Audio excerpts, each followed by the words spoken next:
आघाडीचा श्रद्धे बाळासाहेब आंबेडकर संघर्ष करो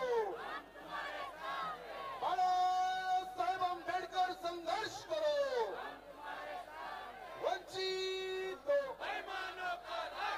अरे तख्त बदल दो ताज बदल दो बाळासाहेब आंबेडकर संघर्ष करो बाळासाहेब आंबेडकर संघर्ष करो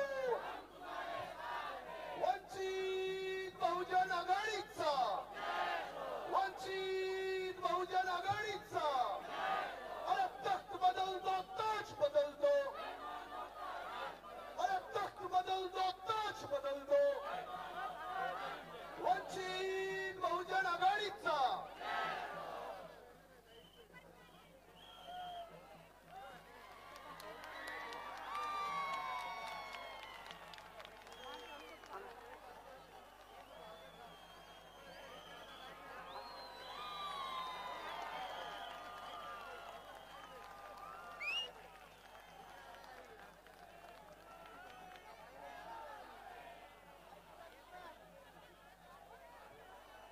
या ठिकाणी कृपया समता सैनिक दलांना माईक द्या.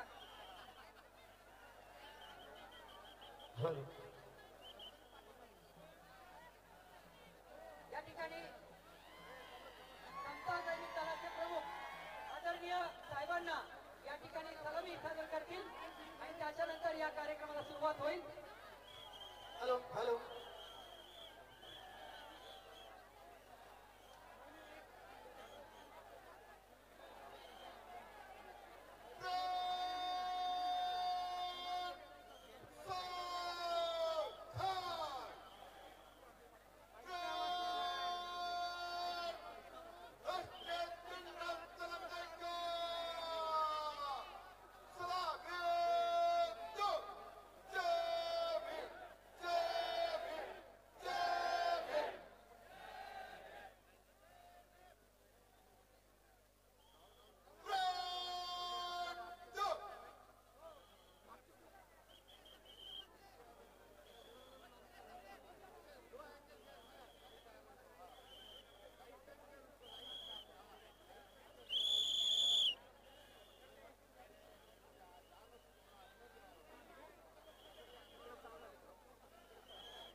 जोरदार टाळ्याच्या गजरात आपण या मंगलमय अशा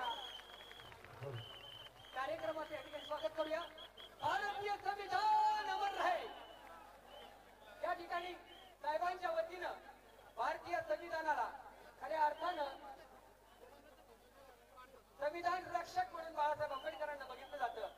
त्या संविधानाच्या प्रतिमेचं पूजन या ठिकाणी झालेलं आहे. आदरणीय बाबासाहेब आंबेडकरांच्या प्रतिमेचं या ठिकाणी पूजन झालेलं आहे. बाबासाहेब आंबेडकरांचा बाबासाहेब आंबेडकरांचा भारतीय संविधानाचा डॉक्टर बाबासाहेब आंबेडकरांचा. सभेचे असणारे अध्यक्ष पुणे शहराचे असणारे अध्यक्ष मनोहर कुरेशी, मंचकावरती उपस्थित ज्यांनी आपल्या समोर आता असणारा भाषण केले असे असणारे सन्माननीय प्रकाशजी शेंडगे, त्याच्याच बरोबर सन्माननीय प्राध्यापक टी.पी. मुंडे, प्रियदर्शी तेलंग,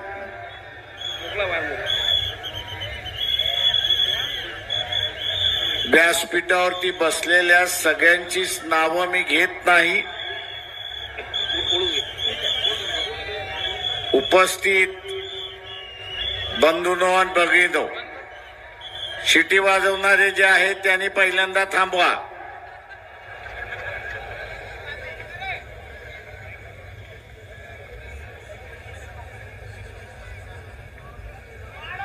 लोकसभेच्या निवडणुका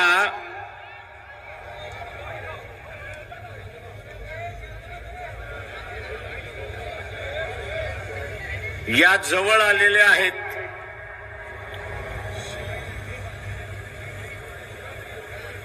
मार्च महिन्याच्या पहिल्या आठवड्यामध्ये इलेक्शनच्या तारखा सुद्धा जाहीर होतील आणि आपल्या समोरचं असणारं लक्ष हे आपण कायम ठेवलं पाहिजे आणि ते म्हणजे पुन्हा RSS भारतीय जनता पक्षाचं सरकार केंद्रावरती येणार नाही याची दक्षता आपण त्या ठिकाणी घेतली पाहिजे.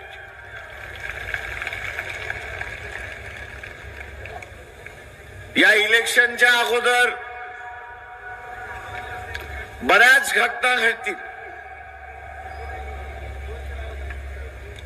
दंगली सुद्धा घडवण्याचा प्रयत्न होईल. पक्ष फोडण्याचं कामकाज तर चाललंय, नेत्यांना पळवण्याचं कामकाज चाललेलं आहे.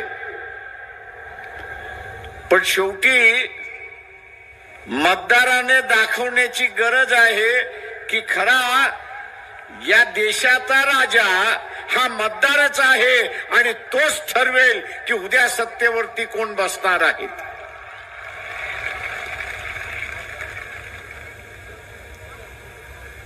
मित्रो,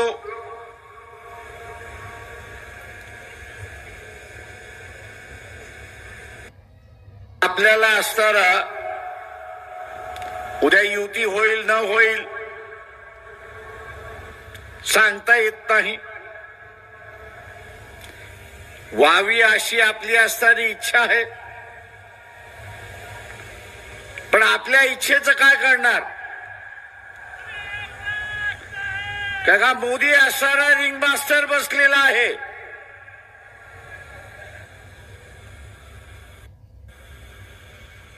त्या रिंग मास्टरने तुला जेलमध्ये घालतला सांगितलं तर हा जाणारा जेलमध्ये म्हणतो मी तुझ्याच जेलमध्ये येतो ना, कशाला तू पोलिसांच्या जेलमध्ये घालवतोय? आणि अशा अनेक घटना होत.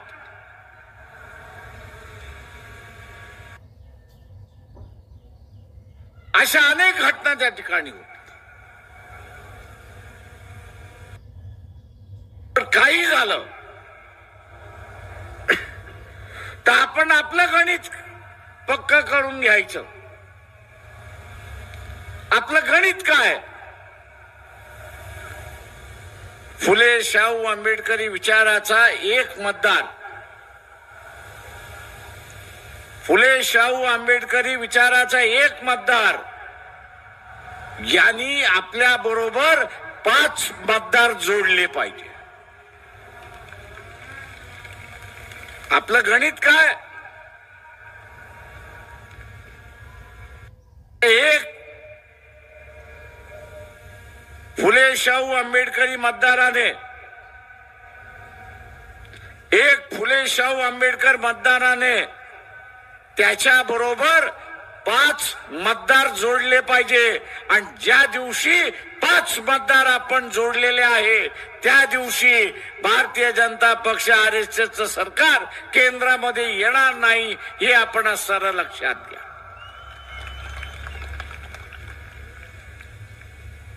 पण जोडत असताना स्वतःच्या नातेवाईकाचं, स्वतःच्या कुटुंबाचं आणि फुले शाहू आंबेडकरी विचाराच्या माणसाचं नाही.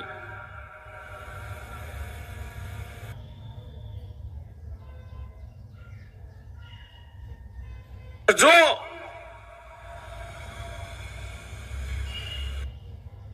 कोणाबरोबर नाही अशाला आपण जोडलं.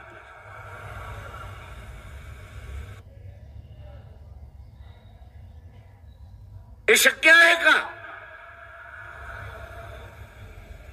मतदाराला शक्य आहे का? मग साम दाम जे काय कुलुप्त्या वापरता येतील त्या आपण वापरल्या पाहिजे.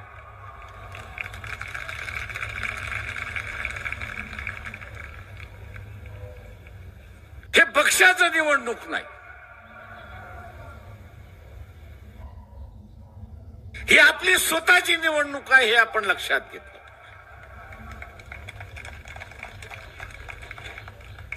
इथे सत्तेवरती कोणाला बसवायचं याची निवडणूक नाही.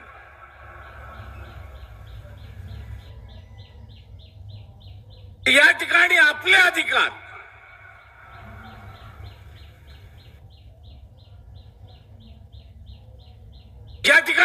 अधिकार हे शाबूत ठेवणं याची लढाई आहे हे आपण लक्षात घ्या.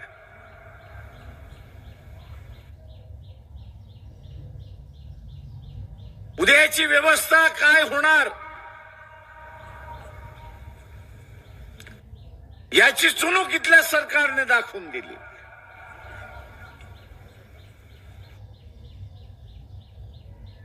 याची चुणूक सरकारने दाखवून दिलेली आहे. कर्मचारी भरती करायचं नाही पण कॉन्ट्रॅक्ट पद्धत त्या ठिकाणी वापरायची.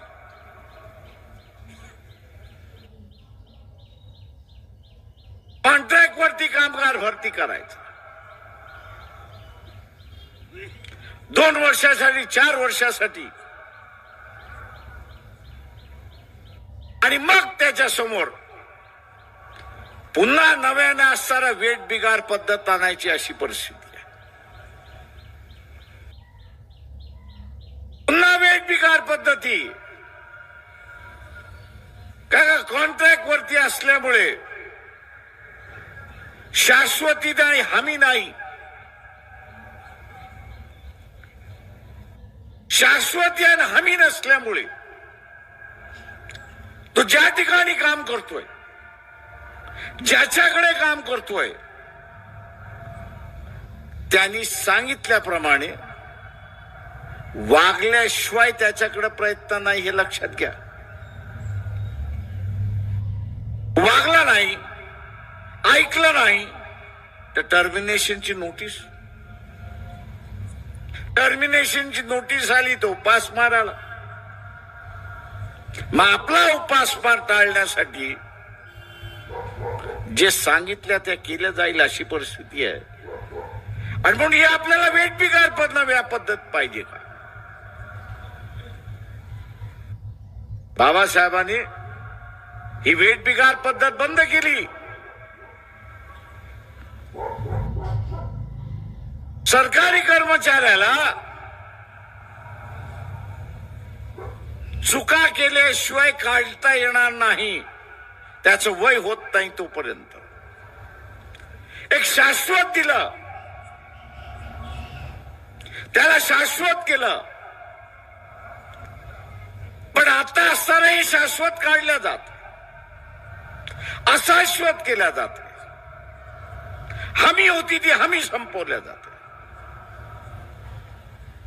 आणि पुन्हा टांगती तलवार त्याच्यावरती ठेवल्या जाते. ही उद्याची येणारी परिस्थिती आहे. शाश्वत इथला कोणच राहणार नाही. पूर्णपणे शासनाच्या मर्जीवरती जगावं लागणार अशी परिस्थिती आहे.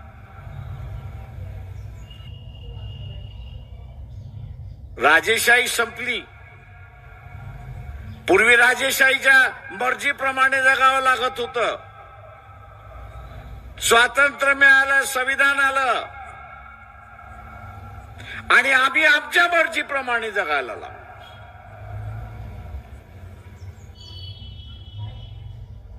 आज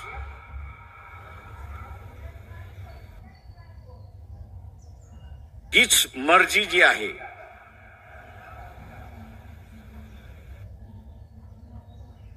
त्यावरती अंकुश घातल्या जाणार, बंदिस्त केल्या जाणार. ते वेगवेगळ्या पद्धतीने बंदिस्त केल्या जाणार. NRC मार्फत बंदिस्त केल्या जाईल, दंगलींमार्फत बंदिस्त केल्या जाईल किंवा कागदावरतीच फक्त आरक्षण ठेवल्या जाईल अशी असणारी परिस्थिती.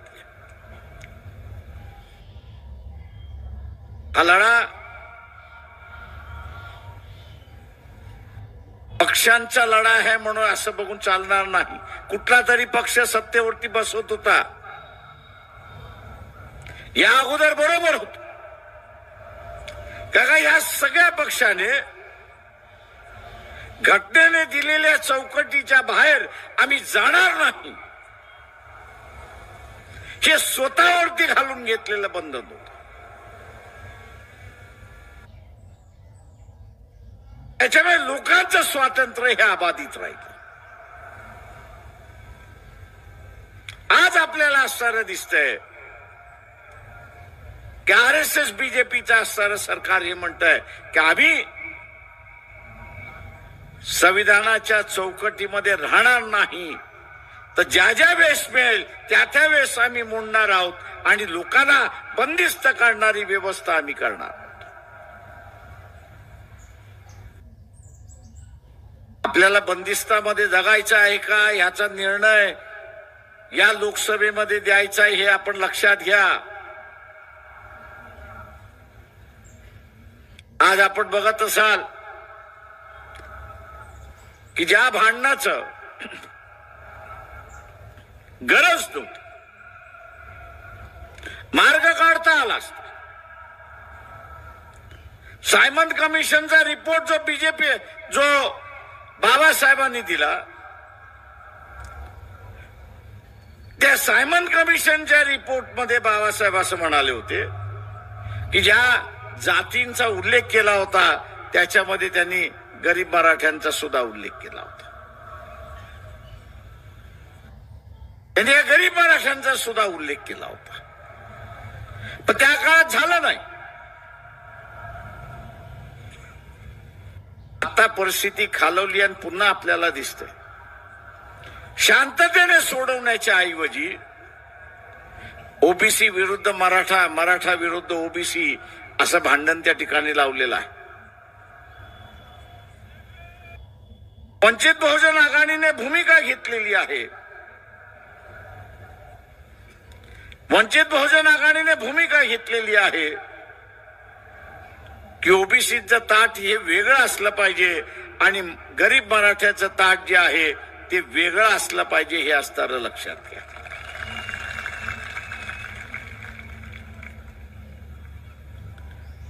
हे ताट वेगळं व्हावं यासाठी जरांगे पाटील लढतायत.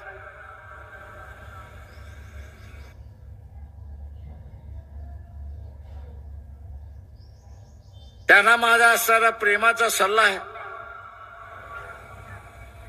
की आम्ही अण्णा पाटलांचं आंदोलन बघितलेलं आहे.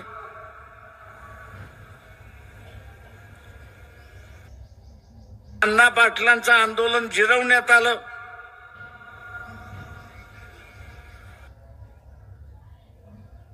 आता उभं केलेलं आंदोलन जर जिरवायचं नसेल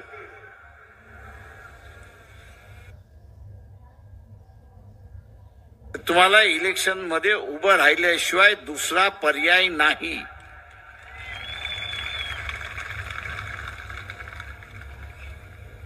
आणि इलेक्शन मध्ये उभं राहिला नाही तर इथले निजामी मराठे तुम्हाला कधी संपवतील याचं तुम्हालाही कळणार नाही.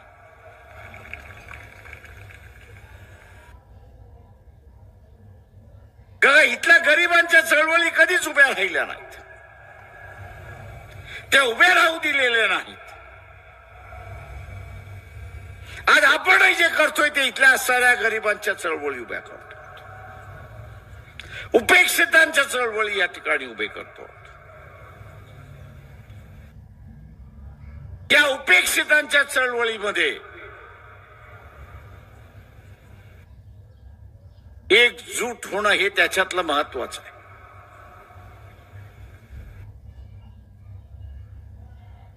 इथे सन्मान्य टीपी मुंडे आणि प्रकाश शेंडगे बसलेले आहेत.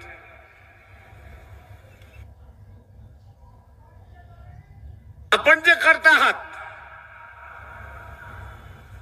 त्यातून एक मतदारसंघ तुम्ही ब्लॉक केलेला आहे.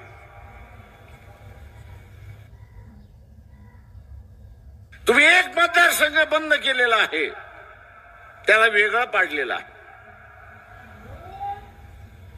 निजामी मराठ्याला तुम्ही वेगळं पाडलेला.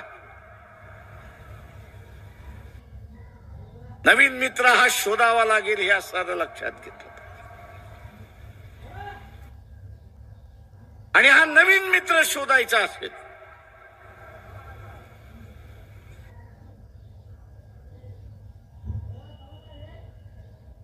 इथला नवीन मित्र हा मुसलमानाशिवाय दुसरा कोणी नाही हे आपण लक्षात घ्या.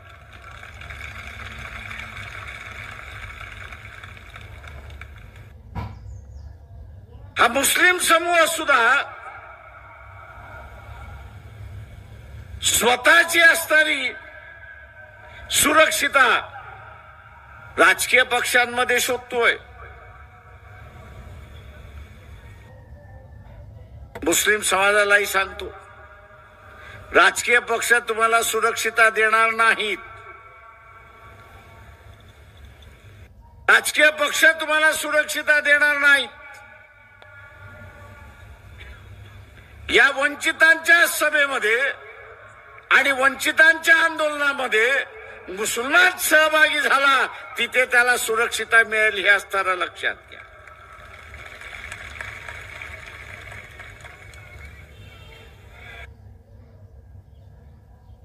मुसलमान जो अलिप्त होऊन राहतोय,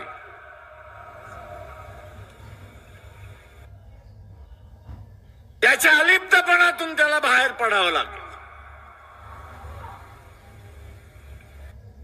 ज्या दिवशी बाहेर पडेल आणि इथल्या वंचितांबरोबर बसायला सुरुवात करेल, त्या दिवशी समूहच त्याला सुरक्षिता दिल्याशिवाय राहणार नाही हे मुसलमानांनी त्या ठिकाणी लक्षात घेतलं.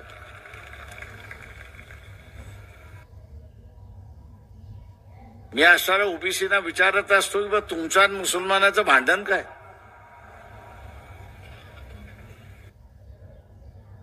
एकेकाळी मी ते असणाऱ्या दलितांनाही विचारत होतो की तुमचं आणि मुसलमानाचं भांडण काय.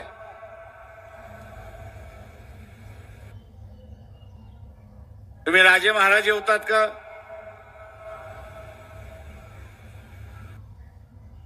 नाही, अपेक्षित तुम्ही होतात.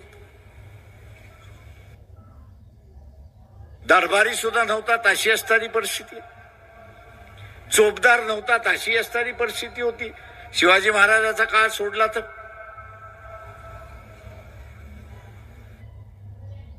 मी इथल्या सवर्णांचं आणि मुसलमानांचं भांडण समजू शकतो.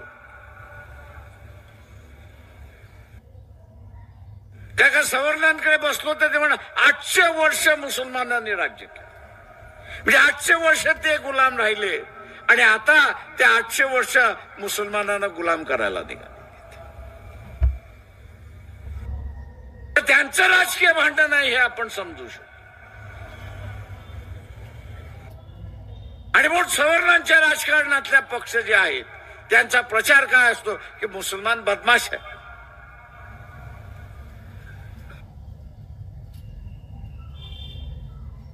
तो दूरी करायला बघतो, त्या दोघांमधला भिन्नता, आणि आपण त्याला बळी पडतोय अशी असणारी परिस्थिती आहे.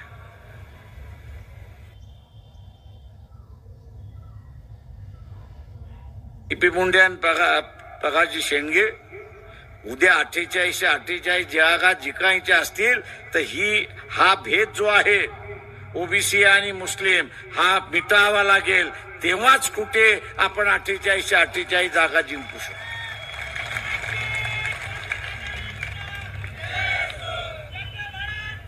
आणि म्हणून मुसलमानांना माझं आव्हान आहे की जिथे जिथे ओबीसीचा उमेदवार उभा असेल, जिथे जिथे ओबीसीचा मुसलमान उभा असेल, त्याला मतदान देऊन मोकळं व्हा.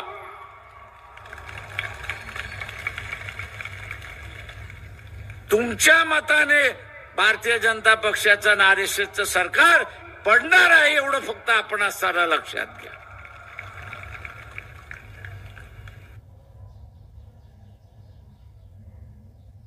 मित्रो, हा सारा कठीण काळ, हिम्मत दाखवण्याचा काळ आहे.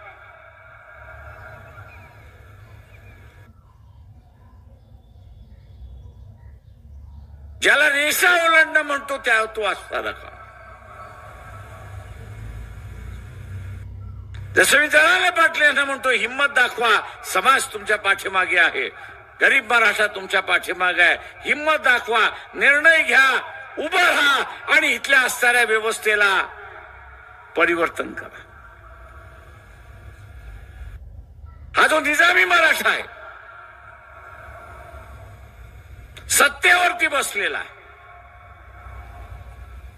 स्वतःच्या तुंबड्या घेऊन बसलेला आहे आणि लोकांना गरीब केल्या अशी परिस्थिती आहे.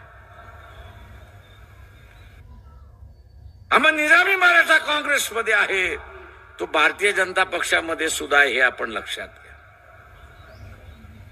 आणि म्हणून 12 दिवस झाले दिल्लीचं आंदोलन थांबलेलं नाही, शेतकऱ्याच्या मागण्या मान्य झाल्या नाहीत अशी परिस्थिती आहे.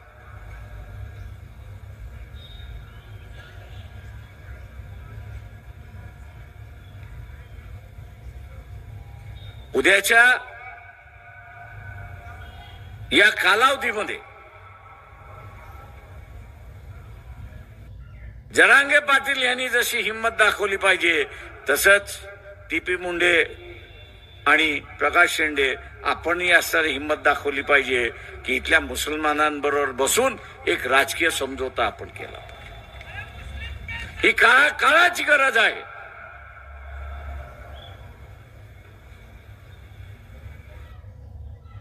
ओबीसीचं मिळालेलं ताट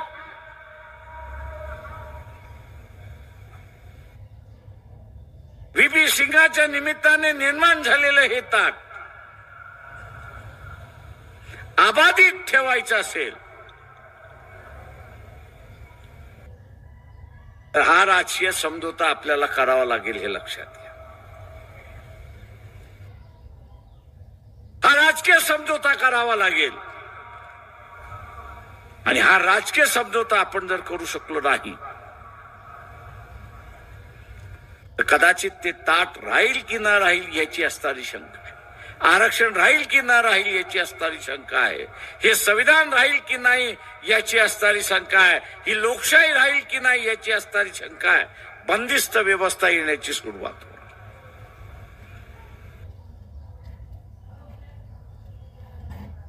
आणि म्हणून उद्याच्या ह्या व्यवस्थेमध्ये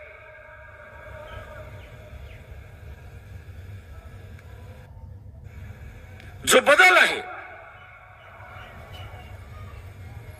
उपेक्षितांचा बदल आहे, वंचितांचा बदल आहे, त्याचा धर्म न पाहता, त्याची जात न पाहता उद्या वंचितांची सत्ता ही आपल्याला आणायची आहे. ती आपण सगळेजण आणाल आणि त्याच्यासाठी आपण कटिबद्ध करा ही अपेक्षा मी आपल्या सगळ्यांना बाळगतो आणि आपल्या रजा घेतो. जय भीम, जय भारत.